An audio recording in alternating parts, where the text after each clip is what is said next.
세법 과정에서는 결론부터 말씀드리면은 양극화가 너무 심해지고 더 심해질 것 같다. 과거 문재인 정부 때도 그랬고 윤석열 정부 현재 88 대책 보면은 공급은 너무 없어요.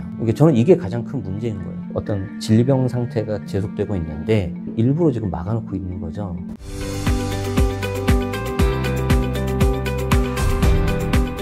안녕하세요. 반갑습니다. 이제 부동산 투자에 있어서 뭐 입지 이런 것들도 중요하겠지만 또 세금이 되게 중요하다면서요?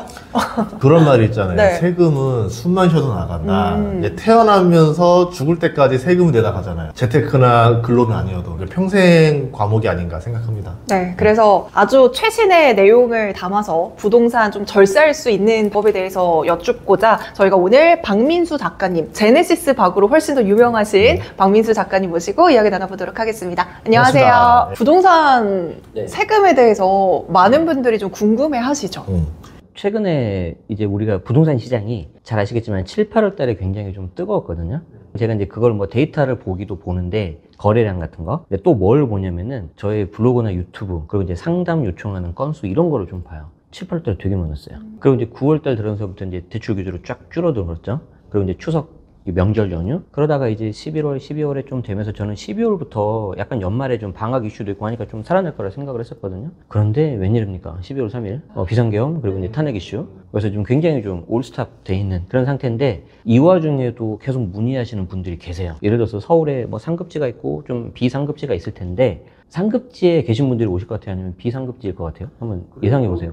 좀 네. 약간 금액이 크신 분들이 더 급하지 않을까요? 더 이렇게 나오니까. 맞아요. 네. 왜냐면 이분들이 이제 어떤 거래를 할 때 들어가는 취득세, 양도세, 이 거래 비용이라고 하는데 상당히 높아요. 잘못하면 몇 억이 왔다 갔다 해요.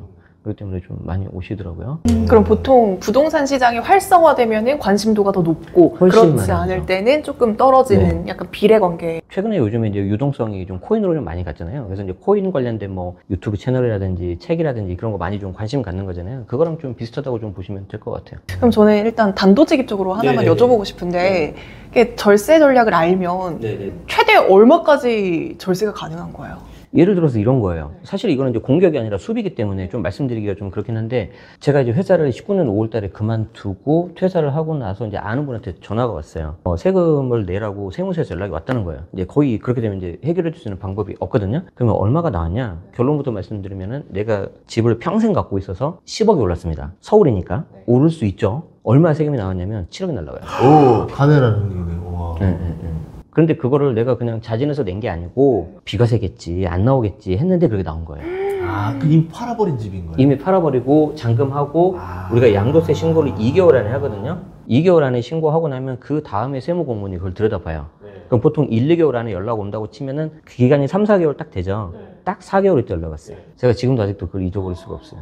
늦은 거 아니에요, 그러면? 이미 끝난 거예요. 그쵸, 낸 거예요. 구제해 줄 수 있는 방법이 없어요. 아. 그래서 제가 이제 자초지종을 들어봤어요. 왜 이렇게 하셨냐. 결론이 뭐였냐면 이제 너무 길어서 설명 못 하는데 비과세 받을 수 있었어. 1시간만 투자하면.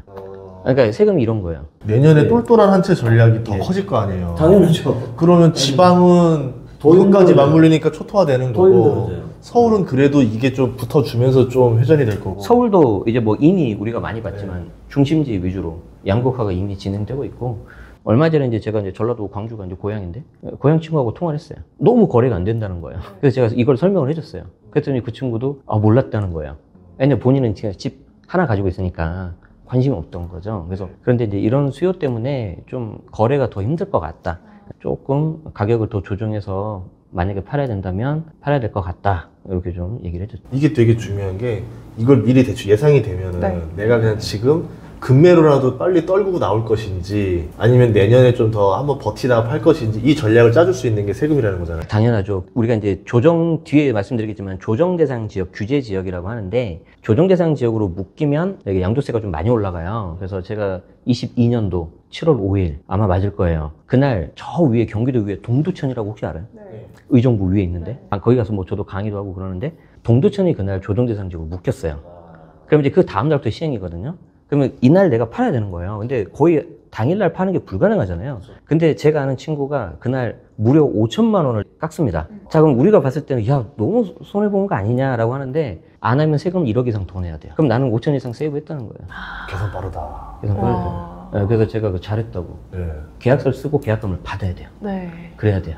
계약금 안 받으면 안 돼요. 그러니까 이제 우리는 내용을 알고 약간 좀 디테일한 꼼꼼한 것까지 딱 알아서 적용하면 괜찮은 타이밍을 또 잡을 수 있습니다. 네, 부동산 세법도 계속 이렇게 바뀌잖아요. 네네. 최근에 가장 이제 바뀐 세법은 뭐가 있을까요? 최근에는 자 이제 요걸 아셔야 되는데 법이 있잖아요. 말 그대로 이건 법에 근거를 둬야 되니까. 그럼 우리가 이제 법이 있고 밑에 시행령이라고 있어요. 그럼 이 법은 국회에서 우리 이번에 잘 봤잖아요. 땅땅땅 하잖아요. 그렇게 해야 되는 거고 밑에 시행령은 뭐냐면 정부에서 국무회의를 열어가지고 공포를 하면 됩니다. 자, 그럼 현재 정부가 지금 있는 탄핵 이슈 이전부터 이제 야당이 좀 국회 다수당이다 보니까 원활하게 하고 싶은 대로 못한 부분이 있었어요. 특히 이제 부동산 세금 관련해서. 그래서 현재 정부는 규제를 좀 완화하려고 하는데 국회에서 계속 반대를 하는 거예요. 그럼 정부 입장에서 할 수 있는 거 뭐예요? 아까 말씀드린 시행령밖에 없어요.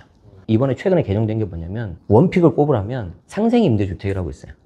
이게 뭔지 모르겠지만 상생이니까 뭔가 임대인 임차인 뭔가 좋으면 될 것 같잖아요. 그걸 하면 2년 거주 요건 없어도 조정대상 지역 비과세가 돼버려요. 예를 들어서 이게 진행자분께서 내가 좀 자금이 좀 부족하니까 뭐 송파나 강남 이런 데 실거주는 좀 당장은 힘들고 세를 끼고 일단 사두고 싶다. 그럼 현재 조정대상 지역이잖아요. 조정대상 지역이기 때문에 거주를 못하면 비과세가 안 되거든요. 양도세 비과세가. 그런데 세를 끼고 사둬도 양도세 비과세가 가능한 요건이 상생임대주택이에요. 양도 차익이 10억이면은 아까 그분은 잘못해서 7억을 세금 맞았지만 일반적인 세금은 한 3억 정도가 나와요. 그 3억을 내가 다 없앨 수도 있어요. 다 없애거나 아주 낮게 몇 천만 원 단위로. 그래서 제가 실제 계산해 본 건 한 2억 5천 정도 세이브가 되더라고요. 10억에 사는데 20억이 되면. 그럼 2억 5천이면은요, 주식 뭘 사야 되죠? 뭘 사면 내가 지금 2억 5천 벌 수 있지? 아니면 코인으로 가야 되나? 2억 5천은 국밥이 몇 개야? 네. 네, 그러니까 이게 큰 돈이잖아요, 엄청. 네. 그래서, 네. 그러니까 이제 큰 돈을 내가 물론 이제 우리 이거 작가님 채널을 보면서 주식 공부하고 유가증권으로 가서 벌 수도 있는데 저는 이런 부동산 같은 실물 자산에 있어서 절세를 통해서 충분히 벌 수 있다. 그리고 이 기회가 많이 있다. 이걸 계속 말씀드리고 싶은 거죠. 오히려 저처럼 이렇게 불인이들은 뭐 금리나 뭐 대출 규제 네. 이런 관점에서 보기보다는 이 절세 관점에서 하는 게 더 공부가 빠를까요? 부동산에 관심이 있으시다면 네. 왜냐하면 우리가 이제 주식 같은 경우에는 세금을 내는 일이 거의 없잖아요. 게다가 대주주 양도세 같은 경우에도 될 뻔하다가 넘어가고 그리고 이제 해외 주식 같은 경우는 요즘에 워낙 핫한데 거기는 이제 양도세가 나와요. 기본공제 250만 원 빼고 22% 나옵니다. 그래서 이제 그거를 투자해 보셨다면은 아직은 미혼이신 것 같은데 배우자한테 증여하고 곧바로 팔면 세금이 안 나오잖아요. 그래서 저 얼마 전에 팔았거든요. 7년 들고 있었습니다. 그렇지만 아쉽지만 그렇게 해서 이제 증여하고 이렇게 매각을 했는데 뭐 그런 것처럼 세금을 내가 알면은 수익률을 굉장히 올려갈 수 있다는 거죠. 그래서 주식이 됐든 부동산이 됐든 공부를 해두시면 되게 좋을 것 같다. 그래서 저는 이제 궁금한 게 이제 부동산 시장이 요새 좀 안 좋다, 어렵다 이렇게 있으니까 문제점을 보고 싶은데 부동산 하시는 분들은 부동산 관점에서만 이야기를 할 거고 맞아요.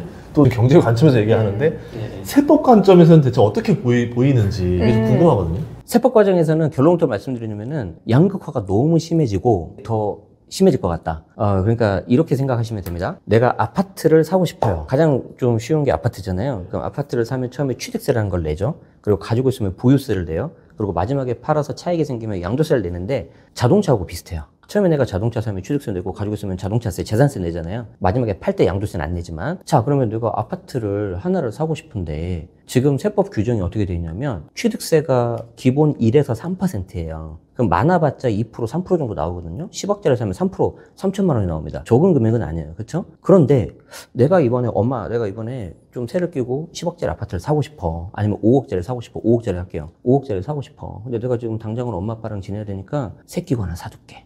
내 돈 한 2억 정도 모았거든? 사회 초년생인데 열심히 모은 거예요. 큰 돈이잖아요. 근데 알고 봤더니 우리 엄마 아빠가 나 몰래 집을 가지고 있었어. 한 3채 정도. 조그만 오피스텔까지 해서. 네. 그래서 내가 산 집이 1번이 아니라 4번이 되는 거예요.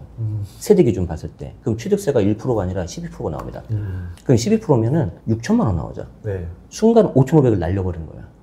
그러니까 세금이 금액이 달라요. 자, 그리고 나서 이제 눈물을 머금고 이제 재산세 내는 거예요. 5억짜리 집을. 재산세는 그렇게 많이 안 나요. 한 40만 원, 50만 원 나와요. 그러다가 내가 나중에 집을 팔잖아요. 6억이 됐어. 1억이 올랐어. 그러면 세금을 내가 2천만 원만 내면 되는데 비과세면은 한 푼도 안 낼 수도 있어요. 그래서 이제 그 전략이 이게 맞닥뜨려져 있는데 여기서 제가 말씀드리고 싶은 건 뭐냐면 주택수가 많으면 취득세를 많이 내야 돼요. 그리고 주택수가 많으면 또 종부세, 보유세라는 게 있는데 올라갈 수 있어요. 그리고 양도세, 비과세도 안 돼요. 그래서 어떻게 되냐면은 사람들이 심리가 야 그냥 우리 하나만 갖자 이래버리는 거예요. 자, 그러면 생각해봐요. 내가 투자금이 한 10억 정도가 있어요. 10억 정도가 있으면 한 6대 4로 나눠가지고 하나는 6억짜리를 서울에 하나 사두고 세를 끼고 하나는 4억짜리를 경기도에 사두고 싶은 거예요. 이게 전략 1번. 자, 2번. 내가 10억 있는데 아우 야 됐고 두 개 관리하기 힘들어. 그냥 10억 하나 서울에 그냥 좋은 거 하나 사자. 이게 있어요. 어떤 게 더 좋은 전략 같아요? 머리 안 아프게 그냥 10억 서울에 하나. 이제 더 쉽게 말하면 뭐냐면은 여기 MC분이 여자시니까 데일리 주말 백이랑 평일 백을 두 개를 사준대요. 뭐 예를 들어서 남자친구랑 그 남편 되실 분이. 그래서 데일리 백은 구찌, 그 주말은 샤넬 두 개. 이게 옵션 1번이고요. 옵션 2번은 뭐냐면 아 됐고 그냥 좋은 거 하나로 가자. 버킨백 사줄게. 에르메스. 어떤 거 하실래요? 2번. 그렇죠. 이게 되게 명확한 거거든요, 지금 이게. 자, 그러면 내가 갖고 있는 자금이 사람마다 다르잖아요. 어떤 사람은 1억, 어떤 사람은 3억, 5억, 10억. 그러면 이 중에서 내가 제일 좋은 걸 가는 거예요. 그걸 굳이 내가 두 개로 분산 안 시키는 거죠. 자, 그러면 내가 서울 수도권에 직장을 다니고 있다면은 아무래도 서울 수도권 직장 근처를 보고 지방은 아예 생각도 안 할 거예요. 지방에 있는 사람들도 야, 내가 이거를 좀 정리를 하고 올라갈까 이런단 말이죠. 저도 이제 지방 강의를 많이 자주 가니까 울산에 가서 강의를 했는데 그분이 그래요. 선생님 제가 울산에 세 채가 있는데 어떻게 할까요? 지금 울산 분위기 나쁘진 않거든요. 근데 제가 그랬어요. 자, 1번은 울산 3개 있는 거고요. 2번은 울산 하나 갖고 있고 울산 2채를 팔아서 여기 나온 돈으로 강동에 세를 끼거나 사두는 거예요. 뭐 하실래요? 그랬더니 내일 가서 팔게요. 그래요. 저라면 3개 다 팔고 강남으로. 이런 사람도 있어요. 근데 이제 울산 하나가 실거주였기 때문에. 월세 살고. 월세 살고. 실거주였기 때문에. 그래서 그 말씀도 해드렸어요. 그러니까 왜 이게 문제냐면 가장 큰 문제가 취득세입니다. 이게 2020년 부동산 가격이 엄청 올랐을 때 했던 건데 아직도 완화가 되지 않고 있어요. 그래서 지금 부동산 시장의 가장 큰 문제는 양극화다. 그러면 법이 바뀔 기미도 안 보여요? 안 보이죠. 왜냐하면 그 법을 만든 당이 지금 야당 민주당이에요. 어떻게 보면 본인들의 어떤 정체성을 훼손시키는 거잖아요.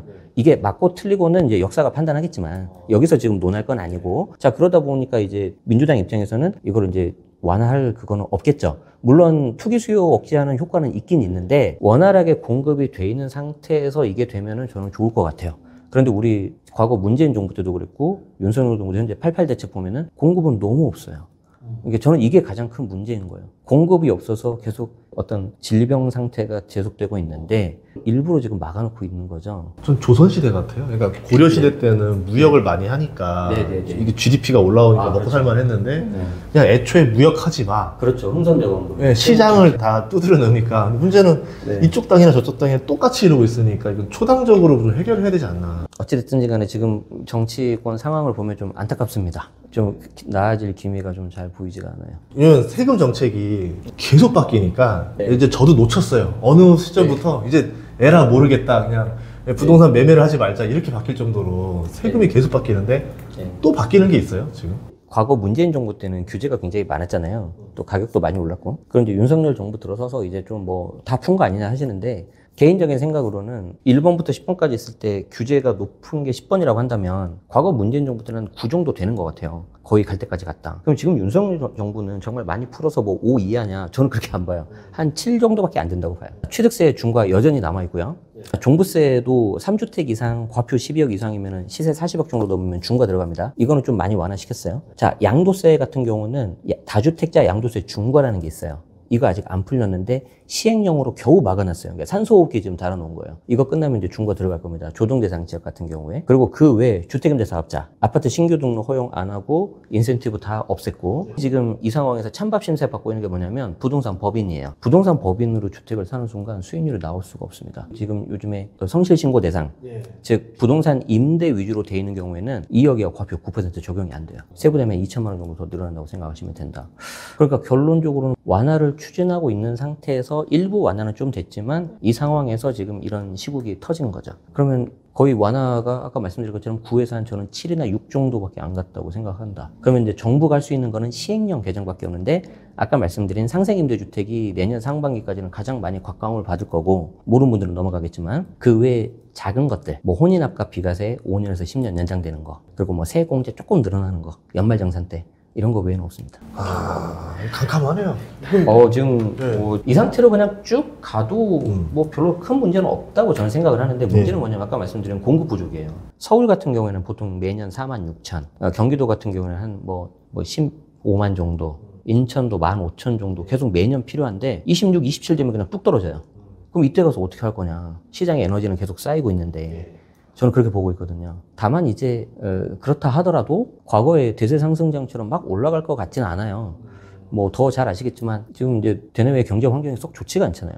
수출도 많이 줄어들 것 같고, 그럼 이제 우리나라가 그래도 탑 10 안에 들었는데 계속해서 막 쭉쭉쭉 성장률이 가줘야 좀 내수도 살고 그러는데 지금 그런 시장은 아니잖아요. 그럼 이제 그 유동성이 결국엔 부동산에 가는 것도 한계가 있을 건데 어떤 그 시세 차익, 소위 말하는 그런 방향으로 가는 건 어려울 것 같다. 네, 그렇게 해서 한번 부동산 또 꿈꾸시는 분들은 세금 공부 먼저 하시고 부동산 준비하면 좋지 않을까 생각합니다. 오늘 또 출연해서 감사합니다. 고맙습니다. 고맙습니다. 네.